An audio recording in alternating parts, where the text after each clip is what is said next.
o universo é enorme. Há cerca de 400 bilhões de estrelas em nossa galáxia, a Via Láctea, e há mais de 170 bilhões de galáxias no universo observável. A maioria dessas estrelas possui planetas, e muitos desses planetas devem conter minerais úteis e estar localizado na zona habitável de suas estrelas, onde há presença de água líquida. Ou seja, as condições para a vida provavelmente estão em toda parte.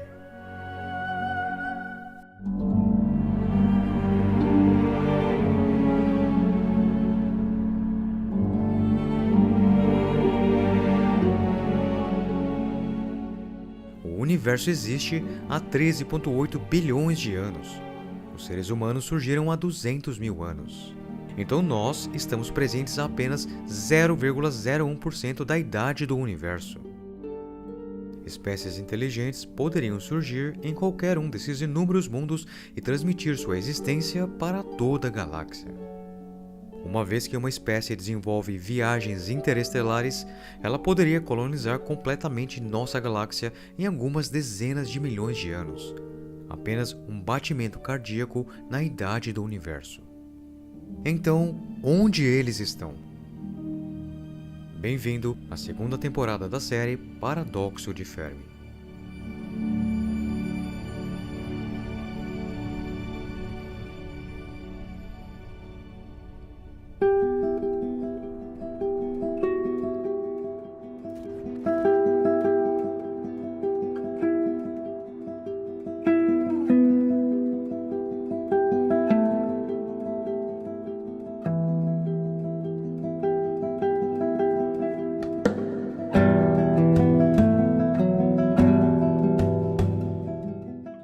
Olá e bem-vindos ao Expansão Astronauta. Neste primeiro episódio da segunda temporada da série Paradoxo de Fermi, vamos debater as possíveis razões do porquê outras civilizações em nossa galáxia não colonizaram a Terra em todo esse tempo de existência.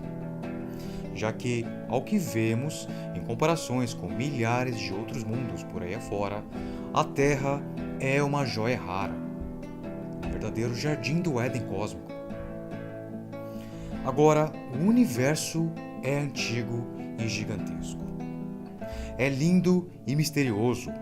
No entanto, também é bastante silencioso. Já parou para pensar que talvez sejamos realmente o primeiro planeta em todo o universo a desenvolver a vida? Já parou para pensar que talvez sejamos, de fato, a primeira civilização a atingir esse nível de inteligência e avanço tecnológico? E podemos até mesmo raciocinar um pouco mais longe. Talvez este não seja o real propósito da humanidade, espalhar vida pelo cosmos. Mas convenhamos, com tantos outros mundos por aí, com tantas outras possibilidades para a vida surgir e se desenvolver de alguma forma, sermos os primeiros ou os únicos parece realmente ser improvável. Mas então, onde estão todas as outras civilizações, porque não vemos indícios de sua existência? Hoje nossa discussão é sobre a teoria alienígenas do passado. Este é um tópico bem amplo, eu precisei me focar em um ponto específico, mas nos outros episódios desta série voltaremos a debater este assunto. Então, pegue alguma coisa para beber e um lanche e vamos ao que interessa.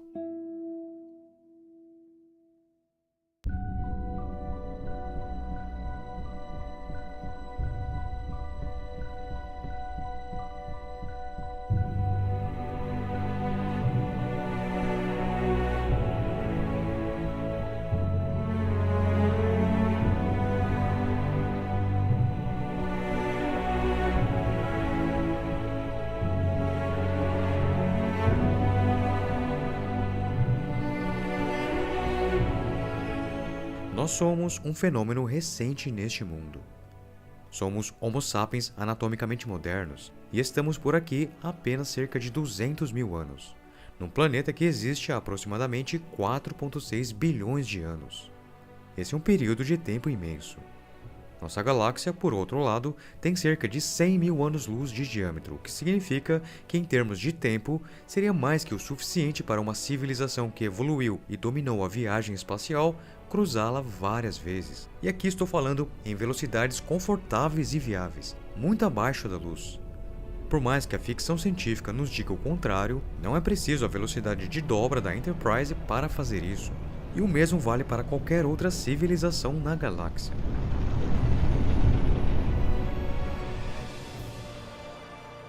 A galáxia também é muito antiga, muito mais velha que a Terra. Isso naturalmente nos leva ao paradoxo de Fermi. Se civilizações alienígenas inteligentes e tecnológicas existem, onde estão elas? O raciocínio lógico é que deveriam ser evidentes em todos os lugares que olhamos no cosmos, perto ou longe. Mas simplesmente não vemos. Quando olhamos para fora, tudo o que vemos até agora é um silêncio desolador.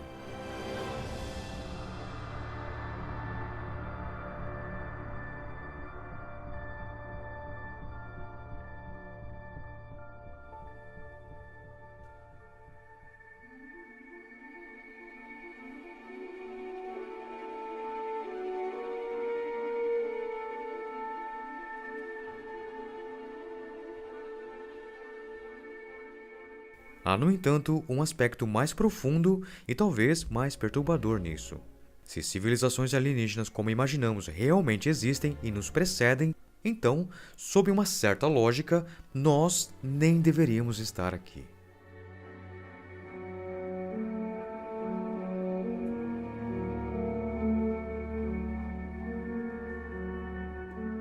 A ficção científica costuma retratar encontros com alienígenas de forma dramática e agressiva, muitas vezes na forma de invasões à Terra. No entanto, essa visão é profundamente irrealista. A probabilidade de que uma invasão alienígena aconteça exatamente no momento em que nossa civilização atinge um nível de ciência e tecnologia capaz de compreender o que está ocorrendo é incrivelmente baixa. Se uma invasão tivesse ocorrido há alguns milhares de anos atrás, é improvável que nossos antepassados tivessem a capacidade de reconhecê-la como tal. Eles provavelmente teriam interpretado esses eventos como fenômenos sobrenaturais, lendas ou intervenções divinas, ao invés de reconhecer sinais de uma segunda biogênese na Via Láctea, o surgimento da vida através da matéria não viva.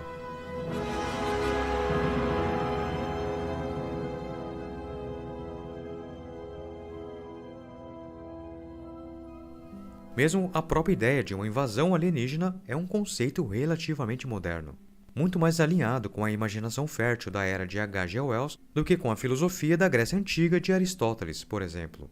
Naquela época, a concepção de vida extraterrestre era mais abstrata, quase mística, sem a ideia concreta de naves espaciais ou exércitos intergalácticos.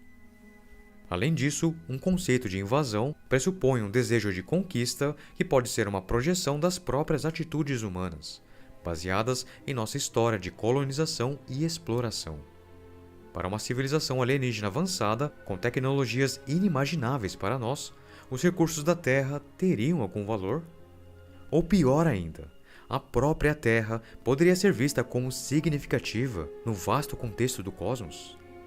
Essas são questões interessantes, mas tem uma que é muito mais intrigante e vai de encontro com o nosso foco de hoje.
importante lembrar que, se civilizações alienígenas existem e são muito mais antigas e avançadas que nós, a probabilidade de uma invasão já ter ocorrido em algum ponto distante da história é muito maior. Talvez alguém tenha realmente visitado a Terra, quem sabe milhões de anos atrás, mas apenas de passagem, sem deixar evidências. Entretanto, e veja bem, o que certamente não fizeram foi colonizar este planeta. Se o tivessem feito, provavelmente ainda estariam aqui e nós não. Dado que uma civilização tão avançada provavelmente teria interrompido o curso natural da evolução para moldar o planeta de acordo com seus próprios interesses.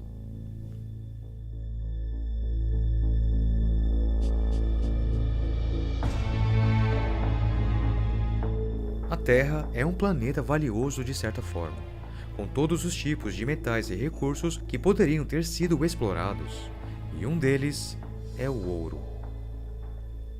Por milênios, o ouro foi valorizado apenas por sua beleza e raridade. No entanto, hoje ele é indispensável para a tecnologia moderna, graças às suas propriedades únicas. Suas características físicas e químicas fazem do ouro um dos metais mais importantes para a inovação tecnológica. Ele é amplamente utilizado em uma variedade de aplicações, desde eletrônicos avançados e dispositivos médicos até a indústria aeroespacial, desempenhando um papel essencial no avanço das tecnologias de inovação que moldam o futuro. Que o ouro era precioso para os nossos antepassados, isso é um fato.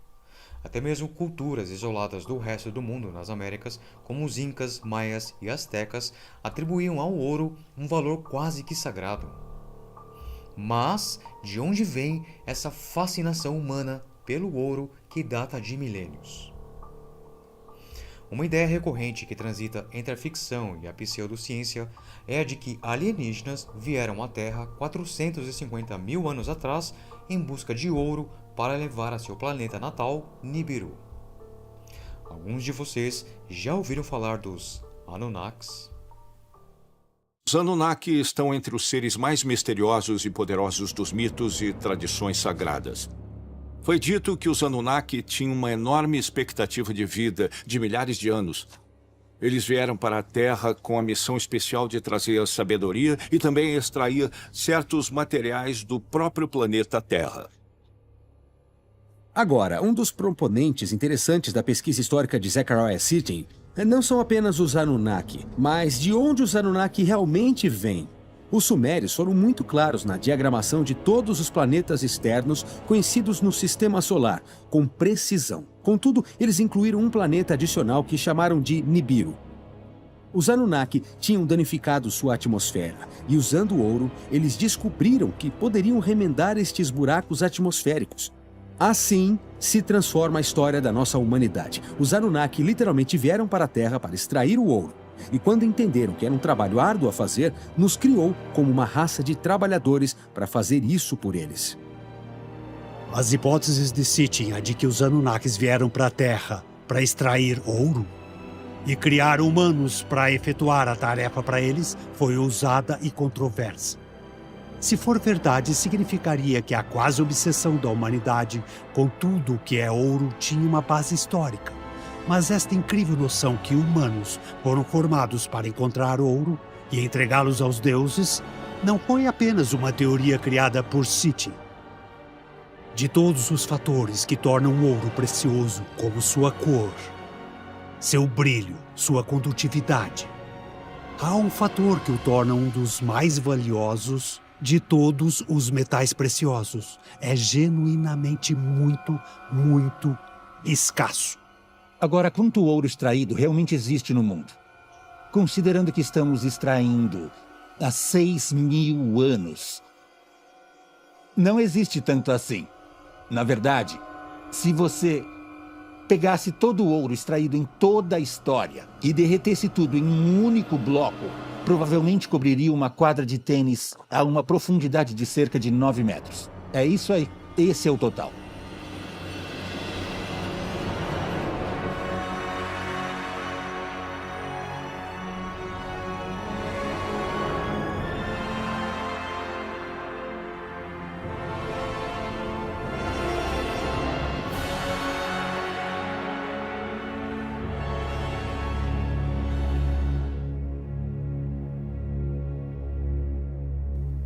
Essa teoria, muito conhecida, foi criada por Zecharia Sitchin, um renomado autor e pesquisador que dedicou sua vida em busca por entender e interpretar civilizações antigas e textos cuneiformes antigos, especialmente aqueles relacionados à civilização suméria, tida como a primeira civilização humana, e a possibilidade de contato extraterrestre no passado.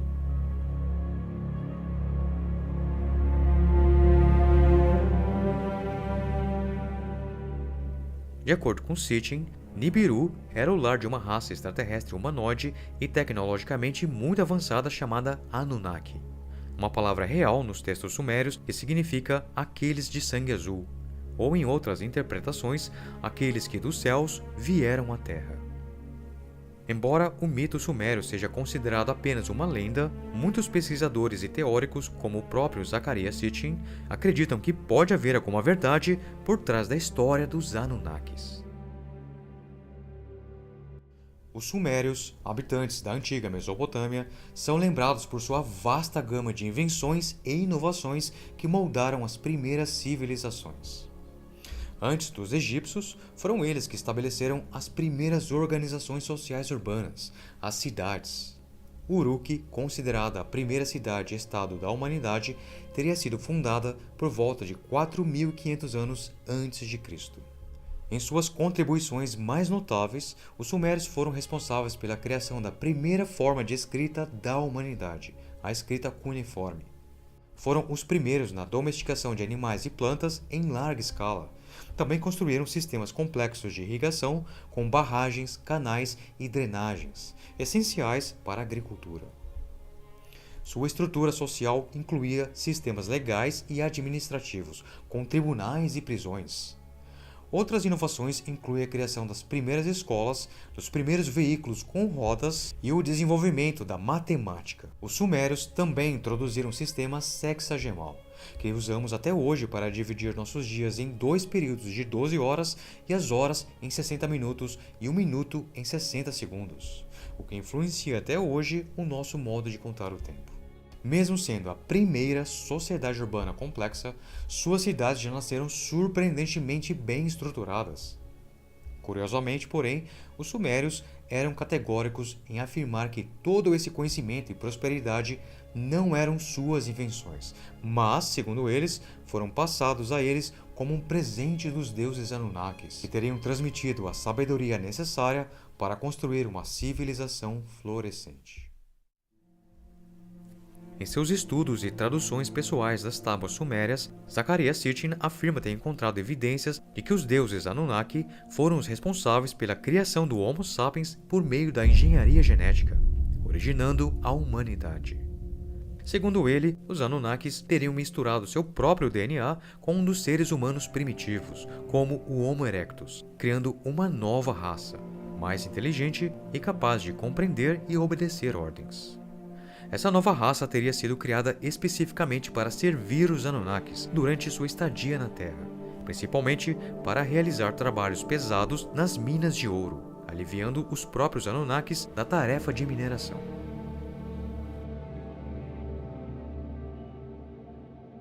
Segundo Zecharia Sitchin, quem realmente precisava do ouro eram os deuses Anunnaki. Se o ouro era essencial para esses deuses, fazia sentido que fosse tratado como um material sagrado, conferindo status e poder à pessoa que o possuísse. Assim, de acordo com a teoria de Sitchin, os Anunnaki teriam interferido na evolução humana, modificando geneticamente nossos ancestrais para criar o trabalhador perfeito, o Homo sapiens, inteligente o suficiente para seguir ordens e, sobretudo, destinado a servir os deuses na mineração do ouro. Apesar de bastante controvérsia, essa teoria é interessante e resolve em parte a questão crucial que muito buscamos resolver: quem somos e da onde viemos. Mas tem um ponto que não podemos deixar de passar. No entanto, esse conceito tem um problema fundamental. A Terra ainda possui todo o seu ouro, e além disso, os humanos são mineradores incrivelmente ineficientes quando comparados com robôs altamente avançados. Se uma civilização extraterrestre, tecnologicamente superior e capaz de fazer viagens interplanetárias, quisesse extrair nossos recursos, certamente não precisaria de nós para fazê-lo.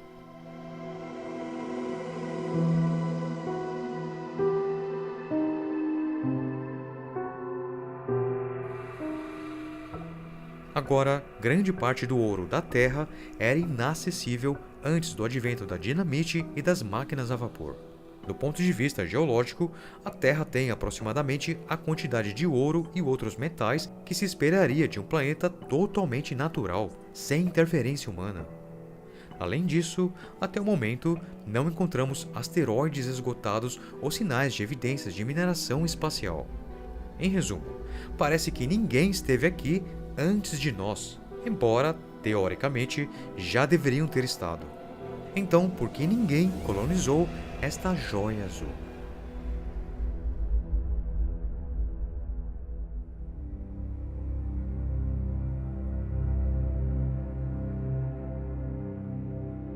Existem várias hipóteses. A mais óbvia é que talvez nunca tenha havido ninguém para fazê-lo, e nunca houve alienígenas interestelares na Via Láctea. Isso, é claro, é possível, mas os números não favorecem essa teoria. A galáxia contém várias centenas de bilhões de estrelas, e mais de 90% delas possuem zonas habitáveis. Isso representa muitas oportunidades para o surgimento da vida e civilizações, e nossa própria existência prova que isso é possível. Portanto, a menos que estejamos ignorando alguma coisa, e existe algo desconhecido e muito especial que nos torna realmente únicos, então é improvável que sejamos um caso raro. Agora, é claro, se alguém já decidiu por viajar distâncias interestelares, é outra questão. Eles podem simplesmente escolher não o fazer, pois essa viagem é cara em termos de energia, demorada e tecnologicamente muito desafiadora.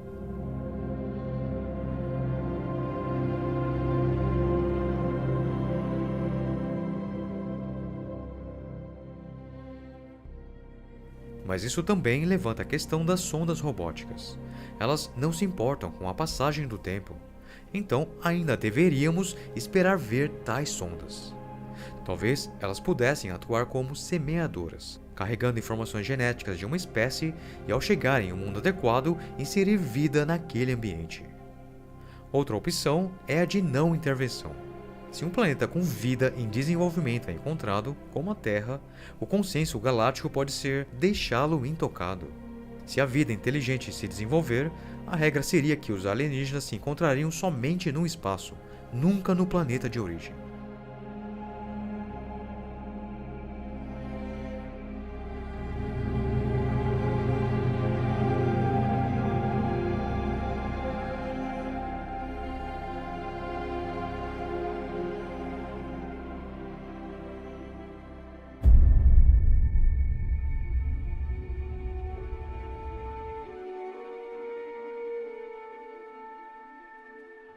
Talvez a vida seja de fato rara e preciosa, e o melhor seja deixá-la seguir seu próprio curso, algo como a hipótese do zoológico ao paradoxo de Fermi. Civilizações alienígenas avançadas sabem da existência da Terra e da humanidade, mas optam por não interferir ou se revelar para nós.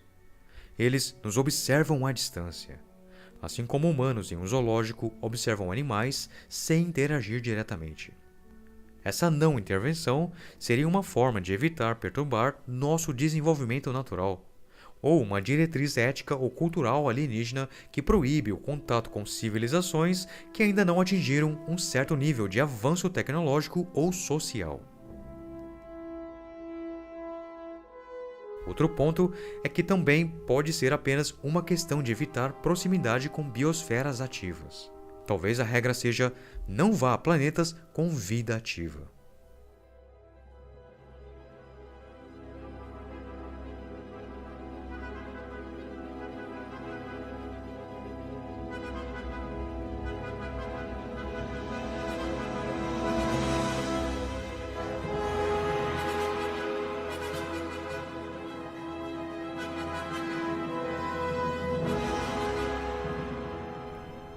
Outra possibilidade é que a Terra seja inútil para os alienígenas de outra maneira.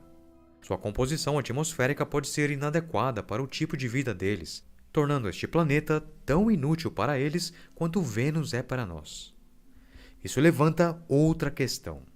Se não a Terra, por que eles não colonizaram outros planetas do nosso sistema solar? Porque Marte, por exemplo, não foi terraformado em um mundo habitável pelos alienígenas. Há também a ideia de que civilizações alienígenas podem ser caseiras, preferindo preencher seus sistemas estelares com cilindros de O'Neill, por exemplo, e outras megaconstruções, sem nunca sentir a necessidade de partir para outros sistemas. Outra visão possível é que civilizações tenham prioridades diferentes das nossas e não estejam interessadas em estrelas normais. Em vez disso, ao se tornarem exploradoras espaciais, essas civilizações poderiam se concentrar em fontes de energia muito mais intensas como estrelas de nêutrons e buracos negros. Nessa mesma linha de raciocínio, o centro da galáxia também poderia ser um alvo atrativo para a colonização, mesmo sendo um ambiente com alta radiação, devido às vantagens de estar em uma região densa de estrelas. Por outro lado, em um cenário da hipótese do zoológico, onde os observadores apenas monitoram civilizações menos avançadas sem interferir diretamente, pode ser que os alienígenas não colonizem os alvos mais óbvios em um sistema habitado, preferindo objetos mais discretos e distantes, como no cinturão de Kuiper. No entanto, ao mesmo tempo, observamos o material na nuvem de Oort passando na forma de cometas, e até agora nenhum deles pareceu ter sido alterado de alguma forma. Muito pelo contrário, eles tendem a ser objetos intocados, mais como uma cápsula do tempo da formação do sistema solar, ao invés de objetos que foram minerados. Até o momento, simplesmente não vemos evidências de alteração alienígena em qualquer objeto no sistema solar.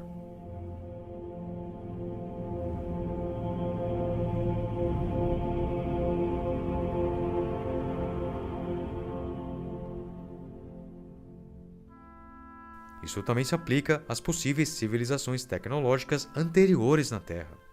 A existência delas não pode ser completamente descartada, embora pareça muito improvável. O registro geológico é incompleto demais. No entanto, uma forma de quase descartá-las seria pela abundância de recursos que deveriam ter sido minerados caso tal civilização existisse e tivesse explorado a Terra num passado remoto. Além disso, obviamente, deve-se dizer que recursos não são um problema nessa galáxia.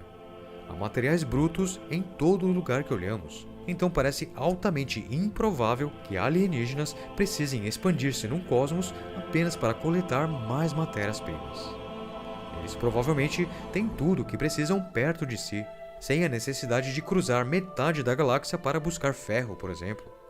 Basta ir ao remanescente de uma supernova mais próxima para obter todos os materiais desejados, caso seu sistema estelar não tenha o suficiente.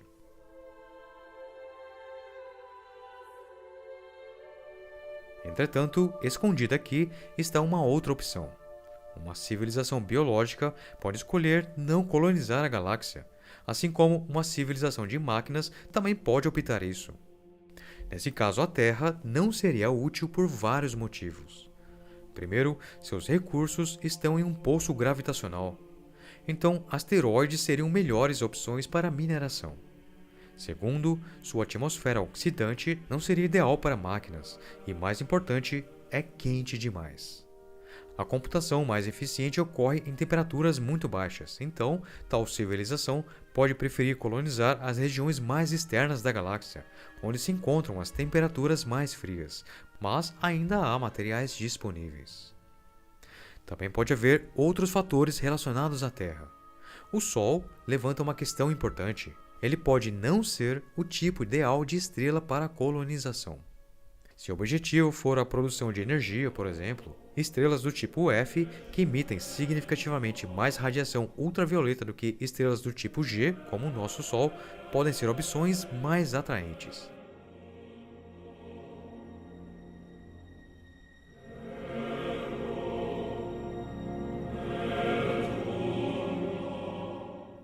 Então, há opções mais sombrias. Que alguém simplesmente ainda não chegou à Terra e estamos contra o relógio, para nos prepararmos para defender este mundo de uma possível invasão alienígena no futuro. Isso pode ocorrer daqui a 10 mil anos ou a 1 milhão de anos, mas a chance é maior que zero.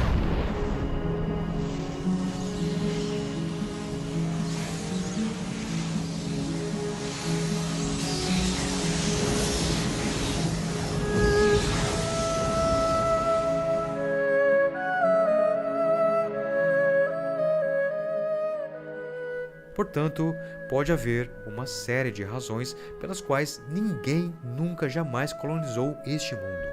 Mas, de certa forma, isso pode ser reconfortante.